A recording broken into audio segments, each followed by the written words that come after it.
This course is sponsored by the National Hospice and Palliative Care Organization. We'd like to thank the National Hospice and Palliative Care Organization for their generosity in making this course possible.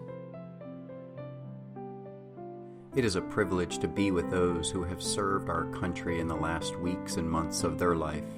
The No Veteran Dies Alone program strives to expand this privilege by honoring the veterans we serve. Hello, I'm Dr. Scott Shreve. I currently serve as the National Palliative and Hospice Care Program Director for the Department of Veterans Affairs. Welcome to our volunteer training course for the No Veteran Dies Alone program. The purpose of this first course is to provide you with an introduction of the No Veteran Dies Alone program and an overview about hospice and palliative care. Also, you will have the opportunity to hear and learn from volunteers who work with veterans facing serious illness and the end of life.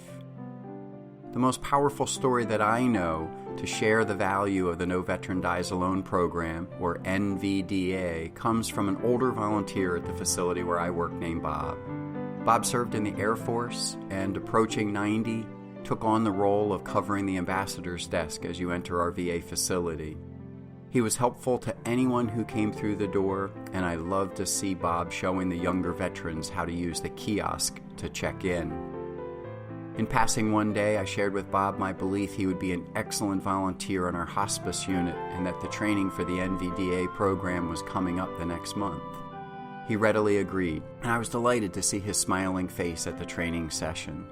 Sometime after the training session, as I was walking by the expansive entrance to our facility, I heard Bob calling out, "Dr. Shreve, Dr. Shreve." Bob was out of his chair, catching up to me to share a story. He had signed up for the NVDA program to sit at the bedside of a veteran. This past week, he'd been called in to do a 2-hour shift with a veteran who was approaching death. Bob came and stayed long past his 2-hour shift. That night, Bob went home and slept soundly through the night. I thanked Bob and told him how much we appreciated his coming to our hospice unit and was sure that the veteran and his family appreciated it too. Bob nodded his head and said, "Dr. Shreve, after sitting with that veteran, I went home and slept through the night, something I hadn't done in the 2 years since my wife died." He said, "Thank you," right back at me. I think that most of them, mostly in our society, we value the quiet, silent hero type. And so most veterans that I've encountered have sort of developed this being the silent hero. They don't talk about it and they all think, well, it's something that I did, but nobody cares much anymore. While No Veteran Dies Alone volunteer program is designed to honor veterans facing the end of life, my hope is that through your volunteer experience, you will gain more fulfillment and meaning within your own life.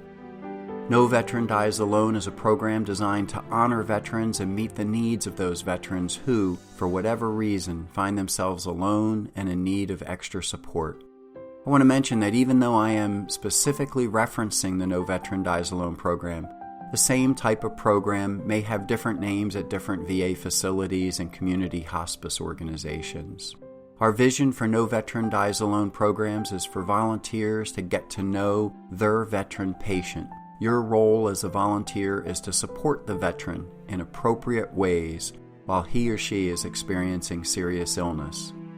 For many veterans, the opportunity to share their stories can be fulfilling and contributes to a sense of fellowship, closure, and peace. And if you also happen to be a veteran yourself, listening and sharing stories with your veteran patients can be a very powerful experience for both of you. The VA has a long history of providing health care to older veterans. In fact, the Department of Veterans Affairs, or VA, helped to establish the field of geriatrics. As a natural outgrowth of this care, the VA began to focus on end-of-life care for its veterans and currently provides or purchases hospice and palliative care services as needed for all enrolled veterans. Since you will be volunteering with veterans, I thought it might be helpful for you to know about the VA's palliative and hospice care program.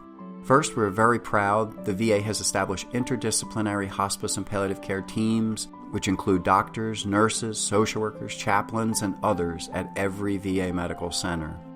Most of these medical centers have inpatient hospice and palliative care units. Also, the VA provides specific trainings for healthcare professionals working at the VA that focuses on providing quality care of veterans with serious illness. To ensure quality care is being delivered, a national survey is administered to all the bereaved families of veterans who die in VA medical centers. A very successful effort the VA initiated was collaborating with the National Hospice and Palliative Care Organization to create the We Honor Veterans program. This is a national program, and it has engaged community hospices to recognize and improve the care for their veteran patients at end of life. You can learn more about this program and find out which of your hospices in your community are We Honor Veterans partners at www.wehonorveterans.org. Now let's spend a few minutes defining palliative and hospice care, as these terms are sometimes misunderstood. Palliative care. This is what promotes a quality of life during an illness by relieving pain and suffering as much as possible. It can be provided for months or even years. At the same time, curative treatments are being pursued. Palliative care can be thought of as a broader term than hospice, and patients don't have to be terminally ill to receive palliative care. The VA describes palliative care as an approach to care which improves the quality of life of veterans and their families facing life-threatening illness through the prevention, assessment, and treatment of pain and other physical, psychological, and spiritual problems. Hospice provides comfort-oriented, not curative care when the expected prognosis is fewer than 6 months of life. Hospice focuses on relief of pain and suffering as well, with attention to the emotional, social, and spiritual aspects at the end of life. Hospice care focuses on the person with the illness and includes anyone deemed by the veteran to be family. Hospice is a holistic, patient-centered philosophy of team-based care that promotes comfort and fullness of life. Choosing hospice does not mean the patient is giving up on life. Hospice prioritizes the patient's preferences for care when facing a terminal illness, including how to make the best use of limited time. The hospice team is trained to help all those connected to the veteran cope and adjust to change, both throughout the veteran's remaining days and following the veteran's death. Since palliative care and hospice both include comfort measures, I'd like to explain what that specifically means. What are comfort measures? Comfort measures only means we let the natural dying process happen while keeping a patient as comfortable as possible. After talking with a veteran and their family about care goals, the doctor may write an order for comfort measures only. This helps make sure that any further treatments follow the patient's wishes. Comfort measures only may be right for the patient when it is not possible to prolong life or seek a cure. In these cases, comfort is the main concern. These measures commonly include managing pain and other distressing symptoms, providing spiritual care, reduced checking of vital signs, and stopping medicines or interventions that do not add comfort, such as limiting blood draws. Your role as a volunteer can provide vital support through your presence along a journey of a veteran's life, especially at the end of life. Your presence and genuine support is an act of comfort, which is a gift to veterans approaching the end of life. It is vital that all volunteers receive appropriate orientation and training prior to interacting with veterans and their families. In this course, you learned about the No Veteran Dies Alone program and the role of the volunteer, the purpose and focus of palliative care and hospice. Palliative care promotes quality of life throughout the length of an illness by relieving pain and suffering as much as possible.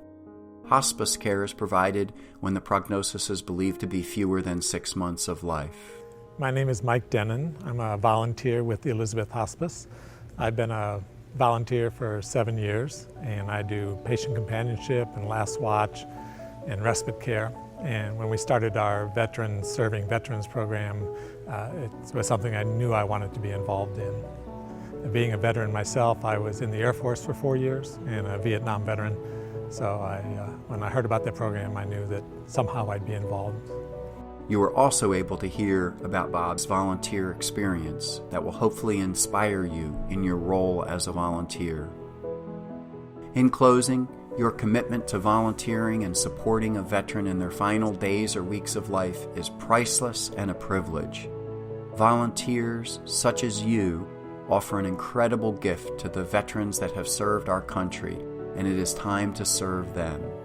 This introduction to hospice and palliative care empowers you in your volunteer service to those who have served the United States of America. On behalf of the Department of Veterans Affairs, I thank you for your volunteering, your time to serve veterans who are seriously ill and facing the end of life, and for all that you do in support of the No Veteran Dies Alone program. Thank you. If you have any questions or need assistance, go to the PsychArmor website or call the PsychArmor support line at 844-779-2427. Thank you for completing this course and taking that one step further in learning about our American veterans.